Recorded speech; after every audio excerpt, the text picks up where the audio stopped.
xibaar yu wér te wóor ca tàng-tàng ba abonnez-vous pour ngeen di mën di jot suñuy vidéo. dal leen ak jàmm seen chaîne bi di Buzz 221 HD kii di Moustapha Diop di akub journaliste bu kenn dootu présenté ci réew mi di Sénégal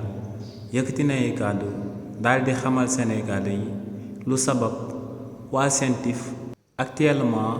ñuy amal ay enquête jëmale ko ci jëmm kii di Madiambal Diagne ci ay rétrocommission bu daal di toll ci 21 milliards de francs CFA. ci li ni mel kii di Moustapha Diop ne ginnaaw ba fi président Macky Sall nekkee woon ci bopp réew mi kii di Madiambal Diagne moom moo nekkoon ak facilitateur maanaam ku yombaloon benn marché bu doon jaar ci diggante entreprise bi ñu dippee Ellipsis Project International moom ak ministère de la justice jëmale ko ci 20 palais de justice yu ñu fi waroon a daal di tabax benn direction de surveillance de l'enfance waaye tamit ay administration pénitentiaire waaye tamit ak hôpital bi nga xam ne moom mooy hôpital Ourossogui nee nag marché boobee di daan jaar ci diggante entreprise bi ñu dippee Ellipsis Project International moom ak ministère de la justice te kii di Madiambal Diagne doxoon ko ministère de la justice dafa waroon a daal di fay entreprise bi ñu dippee Ellipsis Project International 250 milliards de francs CFA te ne ci 250 milliards de francs CFA yooyee ay rétrocommission kii di Madiambal Diagne da ko see daal di jot te ne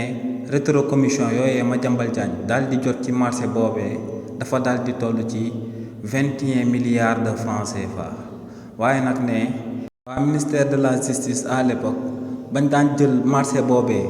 di ko daan jébbal entreprise bi ñu dippee Ellipsis Project International ne dañoo jalgati woon yoon ndax ne amaluñu woon ak appel d'offre daal di laaj entreprise yépp ndax mun nañoo daal di ñëw daal di leen di exécuter marché yooyee ñu soxla woon waaye ne waa entreprise bii di Ellipsis Project International dañoo jaaroon directement ci kii di Madiambal Diagne kookee daal di leen di boole directement ñu doon liggéeyee ci ministère de la justice ñu daal di leen di jébbal marché boobee te ne li ni mel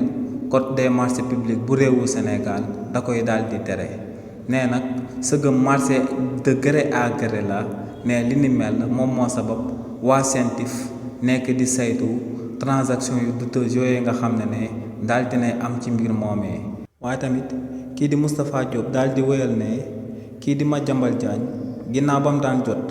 21 milliards de francs CFA yooyee ci marché bu douteuse boobee jaaroon ci diggante entreprise bi ñu dippee Ellipsis Project International ak ministère de la justice ne jotut 21 milliards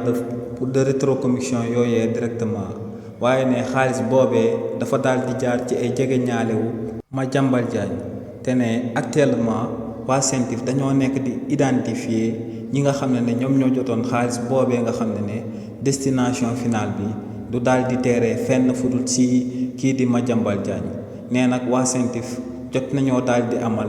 akub rapport bu toll ci 300 pages jëmale ko ci njuuj njaaj yooyee nga xam ne daal dinay am ci marché boobee jaaroon ci ministère de la justice ginnaaw bu président Macky Sall nekk woon ci bopp réew mi ak entreprise bi ñu dippee Ellipsis Project International. xibaar yu wér te wóor ca tàng-tàng ba abonnez-vous pour ngeen di mën di jot suñuy vidéo.